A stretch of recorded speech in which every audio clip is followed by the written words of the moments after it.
Maybe none of you kids has ever seen a home or apartment that is almost burnt to the ground. Take a look at this. It's not a movie or a TV set, it's real. And this is what the house looked like 6 minutes after a fire started in the kitchen. You know why? People weren't being cool about fire safety. Here's what happened. 3 people lived here. A teenage girl, teenage brother, and the grandfather. It's nighttime. The grandfather goes to sleep in his room. The teenage girl goes to sleep in her room. The teenage boy stays up. He's watching TV and decides to make some French fries. But he leaves a pan full of cooking oil heating on the stove and goes back into the living room to watch TV. If he was cool, he never would have left the kitchen. What's even worse, he falls asleep. Meanwhile, the cooking oil is getting hotter and suddenly it bursts into flames.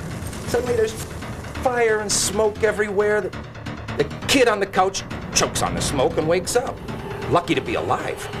He runs into the kitchen, but instead of putting a lid on the frying pan to smother the flames, he starts spraying the pan with water from the sink. You can't put out a grease fire with water, but the kid is panicked. He doesn't know what to do. So he runs out, wakes up his sister and grandfather. The girl gets out of bed and crawls along the floor and escapes. She knows how to escape because she was taught fire safety in school. She runs to a neighbor's house, calls 911 emergency. She is being cool about fire safety, but not Grandpa and the other kid. They go back in the kitchen. Grandpa starts beating at the flames with a blanket, and the fire keeps spreading. The kid picks up the frying pan to throw it out the door, but he burns his hand on the red-hot handle, drops the pan, and the fire spreads even more. The grandfather, instead of being low to the floor, where there's less smoke, he's standing. The poisonous smoke fills his lungs. He passes out.